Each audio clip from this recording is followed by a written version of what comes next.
समान नागरिक संहिता या यूनिफॉर्म सिविल कोड की जो बात आजकल जानबूझ के फिर से एक बार उठाई गई है, हम लोगों का तो स्पष्ट मानना शुरू से रहा है कि इसको समर्थन देने की तो कोई बात ही नहीं है। लेकिन ये बात भी तो इस देश की जनता देख ही रही है कि जैसे जैसे चुनाव नज़दीक आ रहे हैं तो भारतीय जनता पार्टी के द्वारा सांप्रदायिक ध्रुवीकरण के लिए इस तरह के मुद्दों को बढ़ाया जा रहा है और कैसे एक बार फिर से लॉ कमीशन यानी विधि आयोग जो है उसके माध्यम से यूनिफॉर्म सिविल कोड का मुद्दा फिर से देश में गरमाया जा रहा है।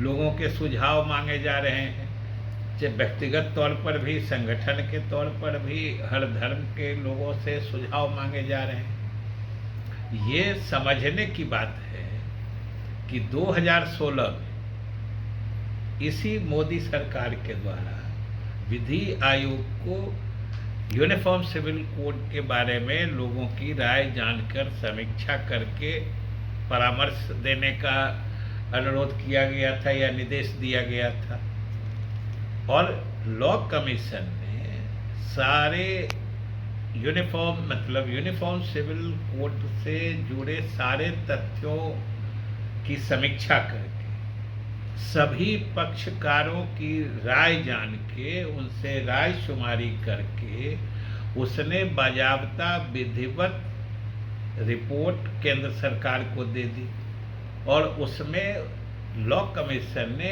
स्पष्ट कहा है कि जो रिपोर्ट 2018 में, आज से मात्र 4-5 साल पहले लॉ कमीशन ने केंद्र सरकार को स्पष्ट बता दिया है कि यूनिफॉर्म सिविल कोड के न आवश्यकता है इस देश में और न वो वांछनीय है, नाइदर नेसेसरी नॉर डिजायरेबल, यही लैंग्वेज है उसी विधि आयोग के द्वारा जिसके माध्यम से फिर से एक बार इस मुद्दे को गरमाने की कोशिश हो रही है। उसी ने जब 4 साल पहले ये रिपोर्ट सरकार को दे दी है कि ये मुद्दा न तो इसकी आवश्यकता है और न ही ये वांछनीय है, तब आखिर इस 4 साल में क्या बदल गया है?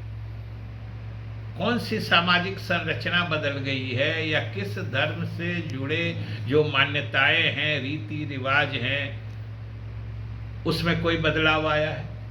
सब लोग जानते हैं कि ये सिविल कोड जो होता है वो मुख्य रूप से जो सामाजिक रीतियां होती है, चाहे विवाह है, तलाक है, उत्तराधिकार है, संपत्ति जो अगली पीढ़ी को हस्तांतरित होने की विधि होती है या उसका जो प्रावधान होता है, गोद लेने की प्रक्रिया होती है, इन्हीं सब चीज़ों से संबंधित जो मान्यता या जो प्रावधान होता है वही सिविल कोड में आता है। पर तो किसी भी संवेदनशील व्यक्ति की आपत्ति हो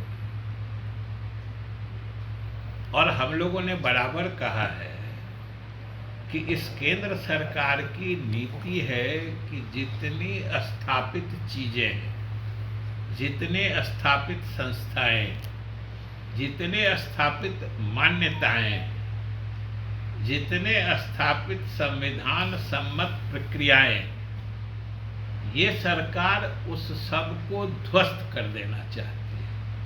सारी संस्थाओं का नाम बदल देना चाहती है। अब पार्लियामेंट, संसद भवन जैसा जो ऐतिहासिक और भव्य इमारत थी उसको एक तरह से खाली करके इन्होंने उसको खंडहर बनाने के लिए छोड़ दिया है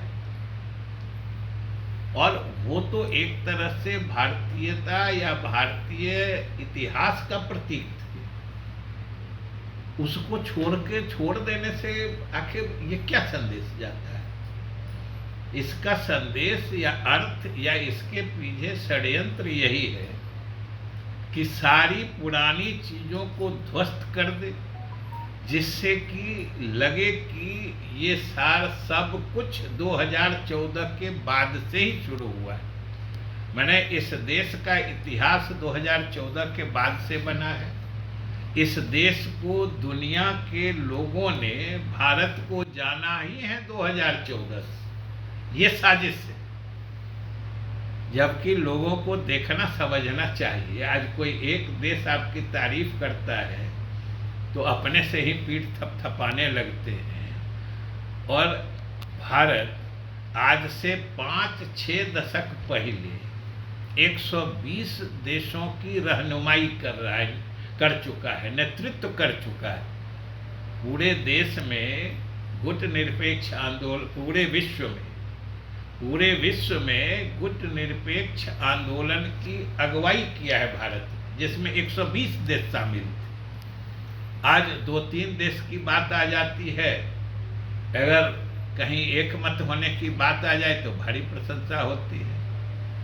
आज कोई खाना खिला देता है प्रधानमंत्री को, कोई दूसरा राष्ट्राध्यक्ष, तो वो उपलब्धि बता दी जाती है।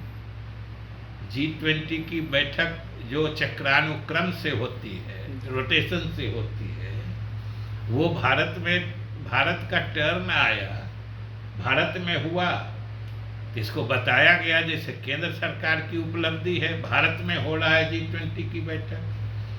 आज तक कितनी बैठकें उसकी हो चुकी है, लेकिन कोई नतीजा सामने नहीं आया है अभी तक। अब जब बात नीतीश कुमार और तेजस्वी जी के बीच का है, तो फिर उस समय मांझी जी क्यों परेशान हो रहे हैं?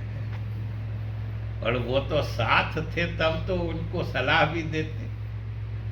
लेकिन ये सलाह, ये सोच उनकी, तो जब अमित शाह से टाइम मिल गया है तब उनको समझ में आ रही है। ये बात महागठबंधन में थे तब तो तेजस्वी जी को नहीं समझाते थे। इसी से आप इसका महत्व समझ सकते हैं।